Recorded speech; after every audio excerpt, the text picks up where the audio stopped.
Jika kamu bersyukur, pasti aku akan menambah. Jadi syukur itu menambah. Berarti syukur itu melipat gandakan. Sebaliknya, ya, walain kafartum, inna adzabi lasyadid. Jika kamu kufur, berarti tertutup, maka pasti akan berkurang. Kan bertambah itu lawannya berkurang. Akibat berkurang, ya kita memandang kekurangan itu menjadi sesuatu yang... Ulangi ya, saya tidak melarang berdoa. Tapi saya melarang meminta.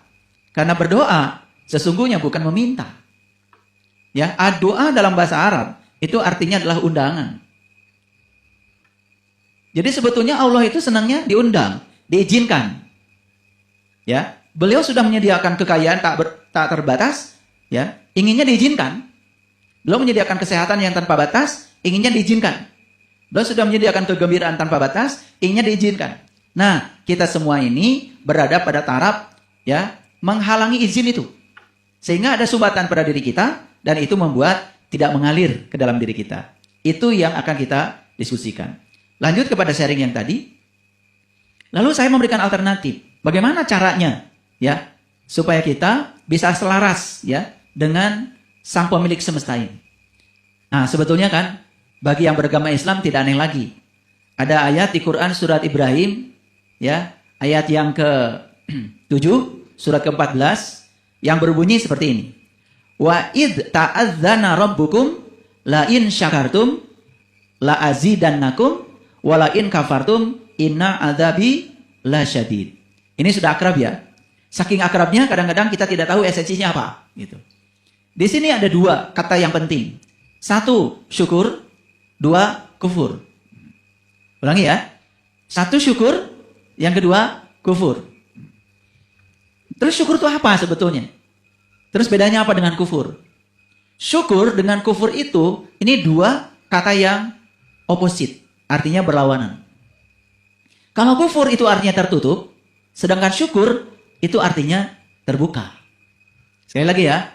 Jadi syukur itu sebenarnya adalah terbuka. Ya. Syukur itu artinya mengizinkan tadi. Ketika kita sudah mengundang Allah, harusnya kita mengizinkan Allah untuk bekerja lewat tangan-tangan. Kadang-kadang kita sering lupa ya. Kita sudah berdoa kepada Allah, begitu selesai berdoa, ada orang yang ngajak bisnis sama kita. Langsung pikiran kita negatif. Ya, wah, saya nggak mau, takut gagal. Padahal itu tangan Allah yang datang akibat dari doa kita. Tapi kita tidak percaya bahwa yang datang itu tangannya. Malah kita mengusirnya jauh-jauh. Mohon maaf ya, kalau bisnis seperti itu saya nggak mau. Saya pernah bisnis yang sama, saya pernah gagal. Tuh. Padahal itu tangannya. Nah itu ya, mari kita periksa sekarang semuanya ya, secara general. Apa yang salah dalam kehidupan kita? Karena kalau itu, ya, kalau itu semua dipahami, saya jamin ya, yang dikatakan Allah itu benar. Karena apa? Karena syukur itu melipat gandakan. Coba ayatnya kan, ya. La in syakartum la azidannakum. Jika kamu bersyukur, pasti aku akan menambah. Jadi syukur itu menambah. Berarti syukur itu melipat gandakan. Sebaliknya, ya, walain kafartum, inna adzabi lasyadid. Jika kamu kufur, berarti tertutup, maka pasti akan berkurang. Kan bertambah itu lawannya berkurang. Akibat berkurang, ya kita memandang kekurangan itu menjadi sesuatu yang memenderitakan kita. Maka disebut inna azabi lasyadid. Sebetulnya bukan Allah yang ngasih azab itu, bukan. Bukan. Ketertutupan kita itulah yang telah menghentikan, ya, tambah dari Allah yang terjadi adalah pengurangan. Nah, sekarang kenapa bisa menambah? Kenapa bisa mengurang? Lalu siapa yang menambah dan mengurang? Nah, kan selama ini kita menyangka seolah-olah, ya, yang memberikan alas rezeki itu. Kan kita punya keyakinan Allah. Si A rezekinya 1 M, si B rezekinya 1 triliun, si C rezekinya 100 juta. Kan selama ini kita percaya, kalau yang ngasih alas itu kan Allah. Percaya itu? Percaya atau tidak?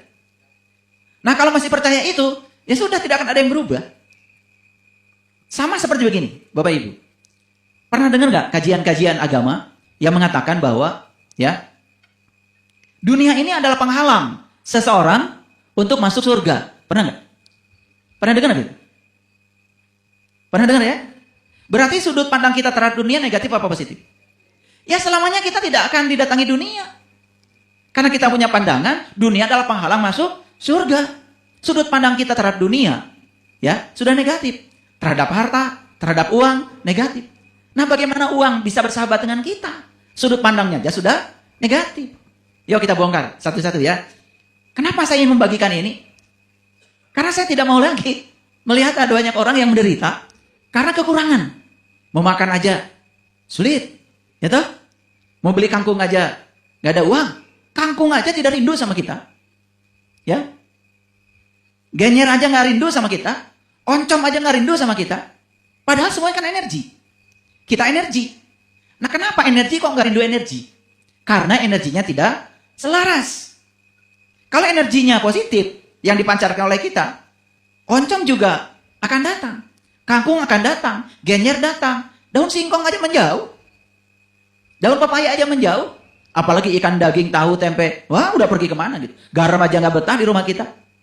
Nah ini kita bahas secara saintifik. Ini kita bahas secara ilmiah. Ya.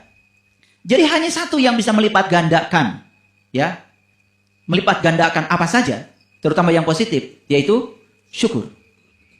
Ya, yang melipat gandakan penambahannya maksud saya. Ada lagi yang melipat gandakan pengurangannya. Apa itu? Kufur. Ya, maka ini harus dipahami ayat ini. Nanti saya jelaskan ya urutannya dari awal. Kenapa Allah berfirman seperti ini? Kira-kira itu dulu ya pendahuluan dari saya. Supaya para sahabat semuanya punya dasar. Ya, itu Kang Firman. Baik, keren para sahabat. Biar semangat, tepuk tangan sebentar. Baik, Ayah. Terkait ayat yang tadi, surat Ibrahim ya ayat 7. Bahwa ada dua kata di sana yang digarisbawahi, yaitu syukur dan kufur ya. Nah, kalau berbicara syukur dan kufur, lepaskan dulu kufur ya. Kita bicara garis bawahi syukur dulu.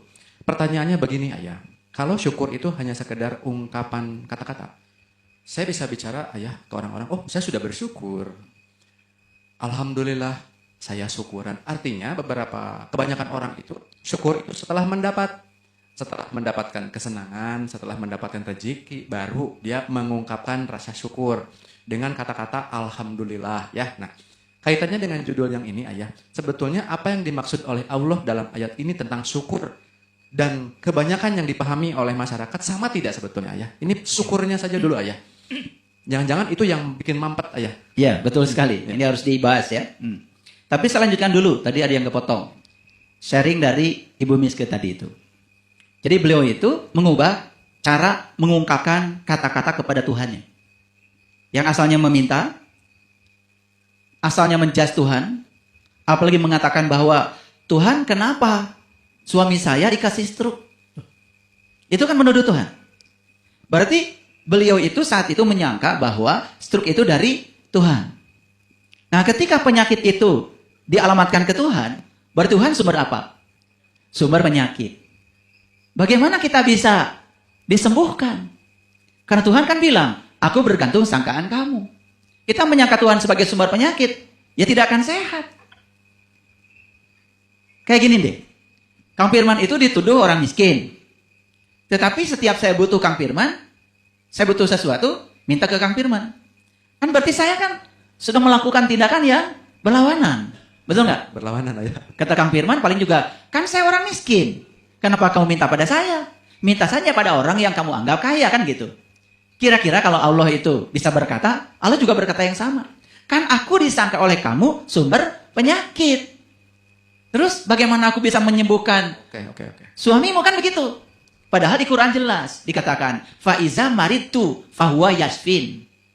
Apabila aku sakit, dia yang menyembuhkan. Jadi sakit itu buatan aku, tapi sembuh itu buatan dia gitu. Maka Allah sering disebut sebagai kekuatan positif. Nah, kemudian setelah mendengarkan kajian saya yang seperti saya jelaskan tadi, Bunda Miske ini mengubah cara berkomunikasi dengan Tuhannya dengan mengatakan, mohon maaf, aku menyangka sakit ini darimu. Padahal sakit ini akibat kesalahan kami sendiri. Ya, Salah pola makan, salah pola hidup, salah pola pikir, salah pola pandang. Kan itu. Itu yang menderitakan. Diakui dulu oleh dirinya. Setelah itu kemudian ya mengungkapkan rasa terima kasih. Kata-katanya, terima kasih Tuhan, suami saya sudah sembuh. Terima kasih Tuhan, suami saya sudah makan seperti biasa. Padahal saat itu suaminya masih terbujur di tempat tidur. Ya, tidak berdaya. Bahkan makan pun lewat selang. Tapi terus selama 4 bulan mengungkapkan kata-kata itu. Terima kasih Tuhan, suami saya sudah sembuh. Terima kasih Tuhan, suami saya sudah makan seperti biasa. Terima kasih Tuhan, suami saya sudah bisa merasakan lagi berbagai cita rasa makanan. Itu diungkapkan terus selama 4 bulan. Apa yang terjadi? Tanpa ke rumah sakit, tanpa ke dokter, hanya di rumah, suaminya bisa sembuh. Bahkan sudah bertemu dengan saya. Dari Manado, Sulawesi Utara loh Manado itu. Jadi kalau terbang naik pesawat dari Jakarta ke Manado aja bisa 3,5 jam naik pesawatnya. Belum ke Bandung. Dalam keadaan belum sepenuhnya suaminya itu pulih, tetapi ya ada keberanian untuk pergi ke Bandung hanya berterima kasih kepada Tuhan lewat saya. Ulangi ya, berterima kasih pada Tuhan lewat saya.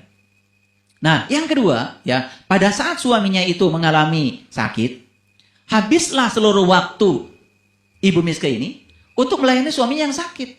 Sehingga semua bisnisnya terbengkalai. Dan mengalami kebangkrutan. Diulang lagi doanya. Ya, tidak pernah, Tuhan kenapa saya dibangkrutkan? Tidak lagi begitu. Karena kebangkrutan disadari. Berasal dari kesalahannya sendiri. Tuhan kenapa saya kekurangan? Tidak begitu lagi. Apalagi mengeluh. Tidak ada lagi. Belum belajar banyak dengan saya. Hanya mempraktekkan doa yang sederhana. Diulang lagi. Tuhan terima kasih, omsetku sekarang 1 hari sudah 1 miliar. Diulang lagi, terima kasih Tuhan, omsetku setiap hari sudah 1 miliar. Padahal jelas-jelas dalam keadaan sangat kekurangan. Apa yang terjadi? Ya, omsetnya hari ini 200 juta. Ya, Lagi sampai 800 kan? berikutnya naik 400 juta. Ketika pergi dan ketemu dengan saya itu, omsetnya sudah 800 juta per hari. Nah, dari situlah kemudian saya ditanya oleh tim IT. Ngariksa besok judulnya apa? Kayaknya bagus kalau judulnya adalah merasa kaya sebelum kaya. Menjadi kaya. Nah, kok bisa ya? Gimana bisa begini? Bagaimana penjelasan sainsnya? Bagaimana penjelasan Al-Qur'annya? Nah, penjelasan Al-Qur'annya sudah jelas. Ya, mohon maaf. Kan Ibu Miske yang saya ceritakan itu keyakinannya juga Nasrani. Kitab sucinya ini bukan Al-Quran. Ya. Nah, kalau kebenaran itu universal, artinya dari kitab suci apapun pasti sama. Walaupun menggunakan bahasa yang berbeda. Beliau mengambil esensinya. Tidak benci pada Al-Quran. Walaupun beliau keyakinannya berbeda. Ternyata karena universal, kan bisa menolong juga. Nah, sekarang kalau yang tidak berpedoman Quran saja tertolong, masa kita yang mengaku pedoman hidupnya Al-Quran gitu-gitu aja. Masa omsetnya 10.000 dan berkurang terus? Ini pengalinya malah pengurangan, bukan penambahan. Nah, ini yang mau saya sampaikan. Ini kan pengalaman nyata. Nah, pengalaman nyata ini, Bapak Ibu, terjadi pada banyak orang. Setiap hari saya mendapatkan tamu-tamu yang konsultasi privat dengan saya. Dan mereka itu banyak sekali bicara secara khusus, mendapatkan mutiara-mutiara kehidupan dari saya dan dipraktekkan ternyata luar biasa. Tentu saja, saya sendiri sudah mempraktekannya. Karena saya bukan mau dikenal, bukan mau populer. Saya bicara di sini, saya ingin membagikan pengalaman saya. Barangkali pengalaman ini bermanfaat buat Bapak Ibu semuanya, buat saudara-saudara yang sedang menonton di live TikTok. Coba praktekkan ini. Luar biasa. Walaupun ininya itu belum saya jelaskan semuanya. Jadi, ya, merasa kaya sebelum kaya. Artinya apa? Bukan jadi orang sombong, sok kaya. Bukan. Merasa itu adanya di dalam. Ya, itu sebabnya saya kasih tahu. Manusia itu punya 5 tubuh sebetulnya. Tubuh yang paling atas namanya tubuh spiritual. Yang kedua dari atas namanya tubuh intuisi. Yang ketiga namanya tubuh mental. Yang keempat namanya tubuh energi. Yang terakhir tubuh fisik. Jadi sebetulnya yang fisik ini kualitasnya sangat ditentukan oleh 4 tubuh yang di atasnya. Jadi kalau saya ditanya oleh Kang Firman tadi, ya, apakah kemiskinan, ya, keberlimpahan, atau sebut aja realitas, itu fenomena fisik? Bukan. Itu fenomena spiritual, fenomena intuisi, fenomena mental, fenomena energi. Ada yang tersumbat di atasnya, sehingga yang katampuhan buntut maungnya itu adalah fisiknya. Makanya banyak orang yang sakit, mohon maaf. Makan obat penghilang rasa sakit. Apa yang terjadi? Sesaat sakitnya hilang, besok datang lagi. Sesaat sakitnya hilang, besok. Kenapa? Karena dikira sakit fisik itu adalah fenomena fisik. Padahal akarnya itu adalah fenomena spiritual, fenomena intuisi, fenomena mental, dan fenomena energi. Nah, yang atasnya tidak diutak-utik. Apa yang terjadi? Akan terjadi hal yang terus-menerus secara berulang. Nah gitu. Kalau begitu, judul ini bisa nggak diekstrapolasi? Apakah kita boleh merasa sehat sebelum sehat? Boleh. Apakah kalau kita boleh merasa kaya sebelum kaya, berarti kita juga boleh merasa sehat sebelum sehat. Dan saya saksikan ya, saya juga pernah, namanya manusia biasa ya, mengalami situasi di mana tubuh saya sakit. Dan saya praktekkan itu. Saya kalau sakit, gak pernah memberitakan ke tetangga, saya sakit. Saya juga kalau sakit tidak pernah memberitakan di grup. Ya, saya sedang di rumah sakit, saya sakit. Bayangkan grup saya itu puluhan ribu. Semua orang dapat berita sakit. Semua orang berpikir saya sakit. Bukan tambah sehat. Betul nggak? Karena semua orang berpikir saya sakit. Malah saya sedang mengundang penyakit baru. Menarik ya, ya. Betul nggak? Ini hukum tarik-menarik. Ini energi. Makanya harus diperbaiki di level spiritualnya. Level intuisinya. Level mentalnya. Level energinya. Jangan heran kan ada orang yang mengajarkan tentang 7 cakra energi dalam tubuh. Kemudian di treatment 7 cakranya supaya aliran energinya mengalir. Ya itu salah satu. Salah satu. Ya. Tetapi kita harus tahu apa sih yang menyumbat aliran-aliran energi itu. Kenapa tersumbat? Nah, saya tadi ngasih celetukan sedikit. Bapak Ibu, ya. Selama ini kan kita sering menjadi anti dunia. Betul nggak? Kalau orang sedang sungguh-sungguh berkarya di semesta ini, kan kita sering usil. Kasihan ya Bapak Ibu itu menghabiskan seluruh waktunya untuk dunia, kan gitu. Betul nggak? Nah, coba lihat orang yang ngomong begitu, kaya apa miskin? Mohon maaf ya. Dia itu punya pandangan kalau ya dunia ini seolah-olah penghambat bagi dia untuk meningkatkan kualitas spiritual. Bisa nggak dunia ini dipandang sebagai bekal untuk peningkatan spiritual? Bisa apa tidak? Bisa. Bisa nggak Bapak Ibu? Uang itu jadi sahabat kita yang dipandang sebagai alat sarana untuk meningkatkan kualitas spiritual kita. Bisa nggak? Yuk sekarang hapus pandangan kalau uang itu seolah-olah penghambat spiritual. Padahal kita mau belajar spiritual perlu uang. Coba Bapak Ibu mau datang ke Jelekong pakai bensin? Kan nggak mungkin ngerampok kan? Pasti kan beli bensin dulu. Coba kalau nggak ada uang buat beli bensin, nggak ada di sini. Apalagi kita mau belajar pelatihan tingkat dunia, ingin bertemu dengan orang-orang yang hebat tingkat dunia. Saya dulu Bapak Ibu, kalau punya uang, saya tabung, ingin bertemu si A, si B, si C, katanya di negeri ini ada guru spiritual yang hebat. Saya datang. Saya menghabiskan uang miliaran untuk itu. Dan saya tidak mungkin menjadi saya hari ini kalau saya tidak punya waragatnya. Karena sudut pandang saya terhadap uang positif, maka uang jadi sahabat saya. Setiap saya mau pergi kemana, ada aja uang. Tapi mereka yang iri pada orang kaya, ya, usil pada orang yang berada, tidak bahagia lihat orang lain hartanya berlimpah, bahkan di sini benci, apalagi ingin menjatuhkannya. Saksikan orang seperti itu tidak akan pernah dirindukan oleh materi. Jadi dunia ini, ya, materi ini, ya, mau jadi positif, mau jadi negatif, itu terserah kita. Betul nggak? Yuk sekarang dengarkan kata-kata saya. Segalanya perlu uang. Betul nggak? Uang bukan segalanya, tapi kan segalanya perlu uang. Betul nggak?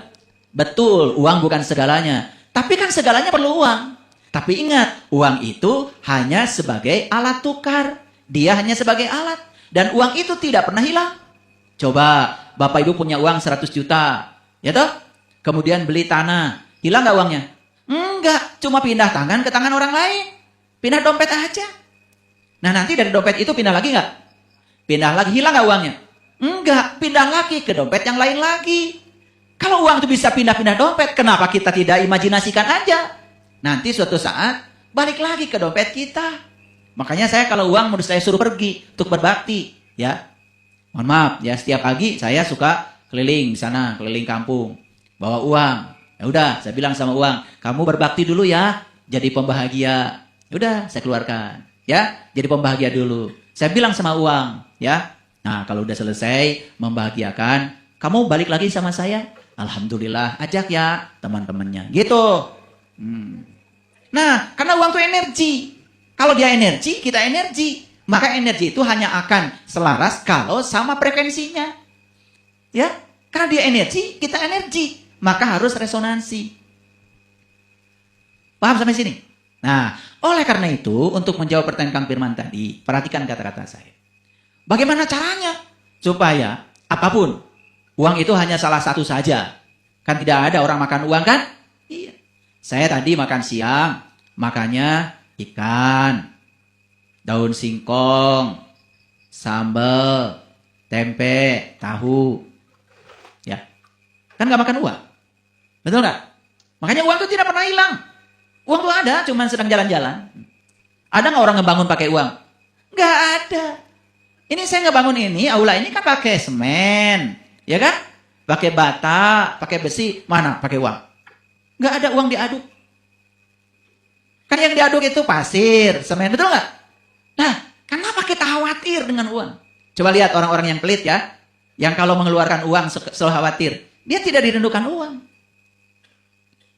Saya ingin pesan juga, karena banyak orang yang mengajarkan. Kalau kamu berbagi, ya, kamu nanti akan banyak uang. Hati-hati. Kalau berbaginya itu transaksional, apalagi ingin mendapatkan balasan, saksikan saya, semua orang yang berbagi karena ingin dibalas, berarti saat dia berbagi, dia berasal dari perasaan kekurangan. Nah, kekurangan akan menarik kekurangan. Makanya ada orang yang merasa sudah berbagi, kok saya berbagi malah bangkrut. Nah, karena kamu berbagi, menginginkan balasan. Alam semesta ini tidak suka transaksional. Makanya kita diajarkan, kullu amrin tibalin la yubda'u bi basmalah fahuwa aqta. Setiap pekerjaan lakukan dengan niat saya melakukannya karena saya sedang menjadi kepanjangan tangan Allah untuk menyampaikan cinta kasih Allah. Lepaskan keinginan mendapatkan apapun, apalagi uang. Coba, banyak gak yang masih salah di sini? Banyak apa banyak sekali? Banyak sekali ya. banyak. Ini masalah sederhana. Tetapi kalau kita angkat, ini pasti banyak yang terkejut nih. Ya toh? Oh, pantes. Saya sudah berbagi sampai habis dibagikan. Tapi kok balik lagi? Nah, saya kasih tahu. Lihat saya semuanya. Lihat saya semuanya. Memberi, berbagi, hukum alam bukan? Hukum alam. Ulangi lagi. Memberi, berbagi, hukum alam. Lihat sekarang. Matahari, memberi apa menerima? Memberi. Pisang, memberi apa menerima? Memberi. Kangkung, dari kecil sampai besar. Setelah besar, dia sumbangkan dirinya. Memberi apa menerima? Memberi. Ayam, memberi. Pepaya, memberi. Jeruk, memberi. Alam semesta ini hukumnya cuma satu. Memberi. Lah kenapa kita mikirkan menerima? Menerima itu sifat alami. Bukan diinginkan. Tapi kalau diinginkan jadi tidak alami. Makanya banyak yang memberi, kemudian berharap. Bangkrut. Nih kan ada tuh yang ngajarin, ada bukunya. Ya, keajaiban sedekah. Bangkrut. Karena diajarkan transaksional. Ya, itu salah memahami ayat yang mengatakan kalau kamu mengeluarkan sesuatu di jalan Allah, maka Allah akan lipat gandakan 700 kali. Dia salah memahami ayat itu. Karena dia transaksional. Oh, kalau saya mengeluarkan 1000, dikali langsung dengan 700. Saya dapat 700.000. Bangkrut. Kenapa? Melanggar hukum alam. Kan alam itu hanya mengajarkan memberi tanpa syarat. Bahkan memberi tidak ada buat siapa-siapa. Kecuali buat diri sendiri. Ayah, stop. Ya, kecepatan ya. Jadi gini ayah, ada yang tabrakan tadi. dengan program-program di masyarakat secara luas. Begini loh. Hampir semua orang juga tahu, entah sadar ataupun tidak, bahwa dunia itu menghambat untuk menuju kampung akhirat ya. Ya. Setuju ya? Ngagokan gitu kalau misalnya mikiran uang gitu kan. Nah, padahal itu kan pola pikir ya, bahwa uang dianggap sebagai penghambat. Ya, pola pikir, sudut pandang. Betul. Nah, kemudian ada program-program juga yang ditanamkan, bahkan mungkin dari saya sejak kecil juga mungkin bicara bahwa tong dudunya wae gitu kan, tidak akan dibawa pulang, kita makan pulang ke kampung akhirat gitu loh. Yang pada akhirnya seolah-olah ketika seseorang mau memasuki dunia dalam tanda kutip seolah-olah itu haram, seolah-olah itu juga jadi tidak disukai Tuhan, karena dianggap membelakangi Tuhan. Wajah menghadap ke dunia, gitu kan, lalu punggungnya dihadapkan ke Tuhan. Disangkanya Tuhan itu hanya ada di akhirat, tidak ada di dunia. Jadi gimana ayah itu? Ada program yang itu ayah, yang nabrak. Padahal Nabi Muhammad sudah bilang, kita ini bisa dapat dua-duanya, atau nggak dapat dua-duanya. Ulangi ya, dapat dua-duanya atau tidak dapat dua-duanya. Jadi tidak ada ajaran Nabi Muhammad pun menyatakan dapat salah satu. Kan kita selama ini seolah-olah dapat salah satu. Betul nggak? Betul. Korbankan dunia supaya dapat akhirat. Kan gitu. Betul nggak? Bahkan untuk dapat akhirat harus dikorbankan dunianya. Betul nggak? Atau korbankan akhirat untuk dapat dunia. Ini salah kaprah. Nabi Muhammad aja mengajarkan dapat dua-duanya atau nggak dapat dua-duanya. Tidak ada dapat salah satu. Yang ada itu dapat dua-duanya atau tidak dapat dua-duanya. Gimana caranya? Saya kasih tahu. Ya. Jadi saya sering membuat gambar ini, sering sekali membuat gambar ini. Saya yakin kalau diulang masuk jadi repetisi. Allah itu sangat senang menyimbolkan dirinya dengan sumber cahaya. Sekali lagi, ini bukan Allah. Allah senang menyimbolkan dirinya sebagai sumber cahaya. Makanya ada salah satu dalam Al-Quran juga Allah mengatakan Allahun nurun. Allah itu senang memanggil dirinya sumber cahaya. Sebut saja ini matahari sebagai sumber cahaya, simbol dari Allah. Ulangi ya, simbol dari Allah. Oke? Di mana kita? Di sini. Situ. Kalau kita di situ, di mana bayangan? Di sini atau di sini? Yang menjawab bayangan di sini berarti harus belajar lagi IPA. Berarti IPA SD-nya itu nggak lulus. Kan bayangan itu sebetulnya sinar yang terhalang oleh benda. Pasti di sini kan? Oke. Situ bayangan. Nah, ini Allah, inilah kita. Ini manusia. Manusia. Yang ini di Quran disebut dunia. Sebenarnya saya sudah jelaskan, dunia itu sebetulnya saat ini sebetulnya. Dunia itu bukan tempat sebetulnya. Dunia itu artinya saat ini. Makanya akhirat itu masa depan sebetulnya. Tetapi karena vocab ini sudah akrab di kepala kita, kalau saya bilang dunia di kajian ini yang saya maksud adalah nih realitas gitu aja. Atau saya ganti aja deh dengan realitas. Saya ganti aja dengan realitas. Realitas. Ya sesuatu yang gampang diraba, kelihatan, mewujud, sebutnya realitas. Oke? Tuh. Supaya nggak ketukar-tukar. Nah sekarang lihat saya semuanya Bapak Ibu. Ini apa tadi? Allah. Ini manusia. Ini realitas. Nah di Quran dikatakan innama dunya laibun walahun. Lahun sudah jadi bahasa Indonesia. Lahawak. Lahawak itu dari lahawun. Itu artinya sendagurau. Artinya bayangan. Oke, perhatikan saya sekarang. Bapak Ibu mau bergerak ke mana? Mau bergerak ke sini atau mau bergerak ke sana? Ke realitas atau ke Allah maksudnya ya? Ya, mau bergerak ke Allah, mau bergerak ke realitas.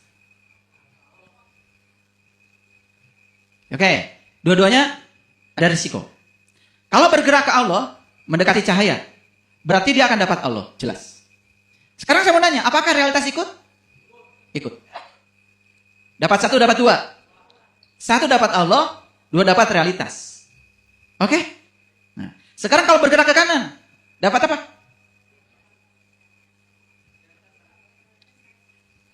Awas, ini kan bayangan. Memang kalian pernah bisa nangkap bayangan? Nggak bisa. Nggak dapat dua-duanya. Jadi kalau bergerak ke sini, tidak dapat realitas, tidak dapat Allah. Jadi di dunia ini Bapak Ibu, manusia itu cuma dua. Ada yang dapat dua-duanya, ada yang tidak dapat dua-duanya. Tidak ada yang dapat salah satu. Kita tertipu aja, seolah-olah ada orang kaya gitu ya. Ada orang kaya, dia dapat dunia gitu. Betul nggak? Padahal sebenarnya di sini mengalami kehambaan. ketidakbermaknaan. Bahkan yang disebut dengan kekayaan pada suatu saat pun bahkan tidak bisa dinikmati lagi. Bahkan dia habis waktunya untuk mengurusi kekayaan. Bahkan untuk tidur aja nggak punya waktu. Jadi bukan kaya yang dimaksud bukan seperti itu, bukan ya? Di Bukan judul itu, kita. bukan sekedar kekayaan secara materi. Oke. Kekayaan spiritual, kekayaan intuisi, kekayaan mental, kekayaan energi. Tetapi kalau yang 4 itu kaya, udah pasti fisiknya kaya. Nanti saya jelaskan ya bedanya orang yang kekurangan dengan orang yang berlimpahan. Jelas sekali sebetulnya, di dalamnya yang berbeda. Nih, saya kasih tahu. Kalau kerja keras itu berhubungan dengan kekayaan secara fisik, harusnya semua orang yang bekerja keras sekarang kaya. Kenyataan banyak yang kerja keras dari pagi sampai sore nggak kaya-kaya. Betul nggak? Utangnya tambah banyak. Itu kan fenomenanya bukan fenomena fisik. Fenomena spiritual, intuisi, mental, dan energi. Ini yang tidak dipahami. Ulangi lagi. Mau dapat dua-duanya, tidak dapat dua-duanya? Oke. Gimana caranya supaya dapat dua-duanya? Lihat saya. 1, ya. Kita harus punya kesadaran kaya. Apalagi itu ya? Kesadaran kaya. Kesadaran kaya itu kan tadi, ya. Belum ada hartanya, tetapi sudah merasa kaya. Apalagi kalau sudah ada hartanya. Kenapa? Kan kita ini bersama Dia yang maha kaya. Allah ada nggak bersama saya? Allah ada nggak bersama Bapak Ibu? Ada. Coba. Yang paling berharga pada diri Bapak Ibu itu kan sebenarnya nafas. Lah, sekarang banyak orang yang tidak merasa kaya dengan nafasnya. Betul nggak? Cocok ya? Lah, ya kan? Karena mengukur kekayaan itu seolah-olah adalah materi. Padahal napas, kalau masih ada di sini, apapun enak. Akhir bulan Ketika napas sudah tidak ada di sini, bahkan kekayaan yang disebut oleh orang-orang yang dangkal itu adalah sebagai kekayaan materi, itu nyaris tidak bisa dinikmati lagi. Kenapa? Begitu seorang tidak bernapas, semua yang disebut miliknya berpindah tangan dalam sekejap. Pura-pura aja memiliki padahal tidak sebetulnya. Ya, ulangi lagi ke sini ya. Dapat dua-duanya atau tidak dapat dua-duanya. Nah, gimana caranya supaya dapat dua-duanya? Perhatikan saya. Supaya gampang, saya dialog dengan Kang Firman. Siapa ya? Kang Firman, Ya, pernah bekerja? bekerja pernah ya? Pernah. Kenapa bekerja? Jawaban saya yang lama ya. Ya. Saya harus memenuhi kebutuhan hidup saya sehari-hari dan keluarga. Yes. Kira-kira Bapak Ibu kalau ditanya oleh saya, seperti pertanyaan saya dengan Kang Firman, bakal sama jawabannya? Sama. Ya. Jadi kenapa Kang Firman bekerja? Ya, kalau saya tidak bekerja, saya tidak bisa memenuhi kebutuhan saya sehari-hari. Tidak bisa bayar cicilan, tidak bisa makan, Bayar anak listrik, tidak bisa sekolah, gitu kan? Ya. Apa yang menggerakkan Kang Firman? Kan rasa kekurangan. Betul nggak? Rasa kekurangan. Nah, hukum alamnya memahami like attracts like. Rasa kekurangan akan menarik kekurangan. Sama dengan orang yang tadi, ketika dia berbuat baik, memberi pada orang lain, tapi berharap sesuatu. Orang yang berharap sesuatu karena pemberiannya, itu orang yang kekurangan. Yang mendorong dia itu memberi karena berharap dia dapat dilipat gandakan. Salah memahami ayat ini. Bayangkan Bapak Ibu, saya aja bisa memahami ayat ini setelah belajar banyak buku.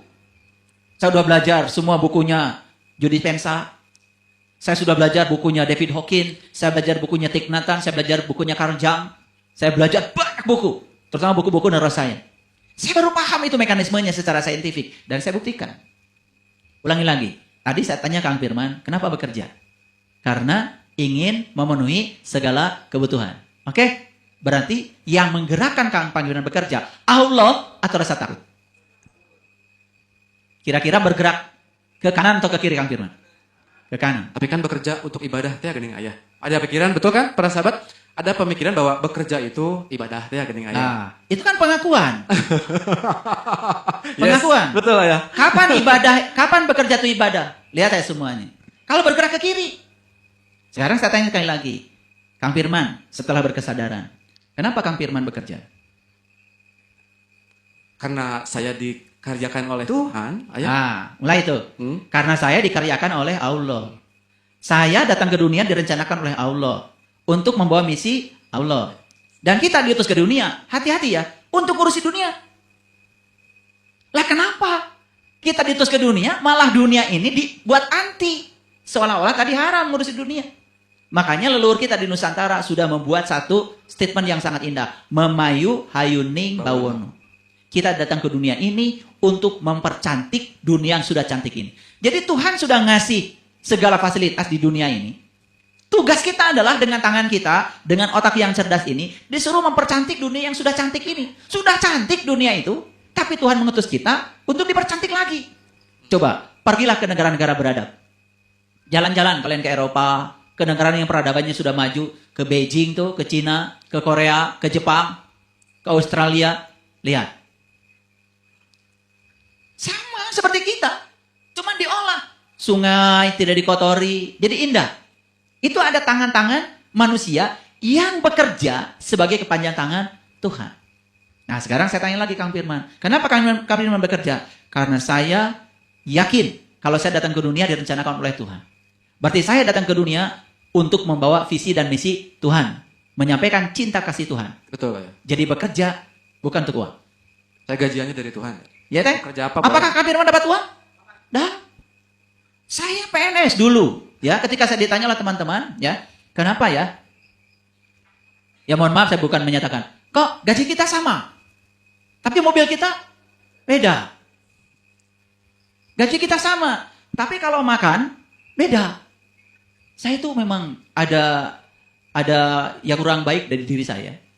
Karena saya itu tidak bisa makan di tempat yang kotor.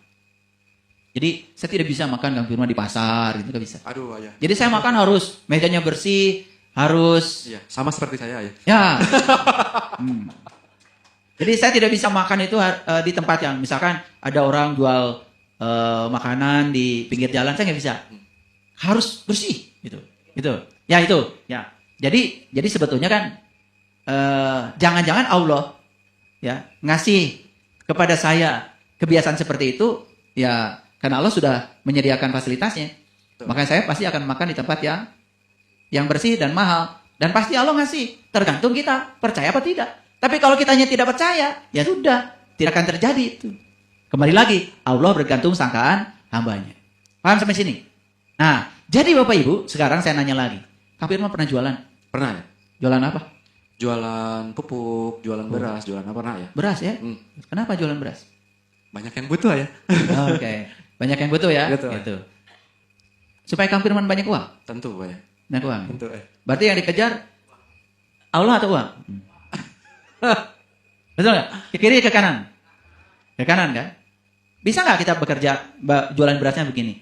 Saya yakin saya sedang dipakai oleh Allah untuk melayani orang-orang yang perlu beras yang bermutu dan harganya pantas. Makanya saya akan jualan beras yang bermutu tapi tidak terlalu mahal harganya. Di situ ada kasih sayang, di situ ada cinta. Dapat uang nggak Kang Firman? Dapat. Ya, Bergeraknya kemana? Nah sekarang saya mau kasih tahu kalian. Silahkan kalian mengerjakan apapun, tapi tolong perhatikan. Mau ke kiri, mau ke kanan. Pastikan ke kiri. Kalau ke kiri, mau buka restoran. Saya buka restoran. Saya percaya bahwa saya diberi talenta untuk bisa bikin makanan yang enak. Itu karena ini adalah misi Allah untuk saya. Maka ketika berjualan, saya ingin menyampaikan cinta kasih Allah kepada orang yang butuh makanan enak. Yang sibuk, yang tidak sempat makan, yang tidak bisa masak. Dapat uang nggak? Kemana bergeraknya? Kiri. Itu yang dikatakan dapat dua-duanya. Makanya di dunia ini ada orang yang nelangsa ya. Gak dapat Allah. Gak dapat realitas.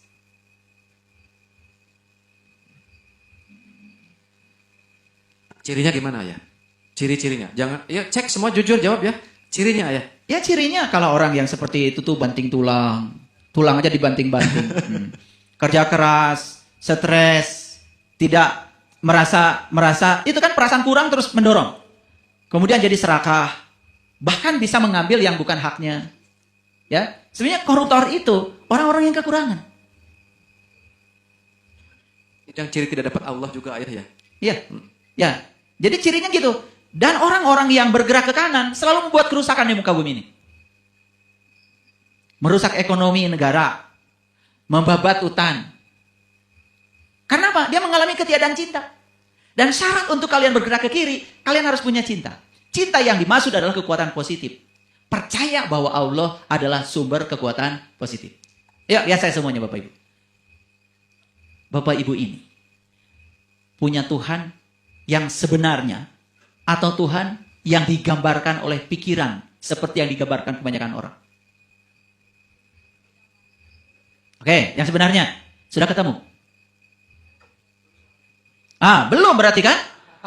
Baru berusaha. Ini kejujuran. Yuk kita sekarang perhatikan.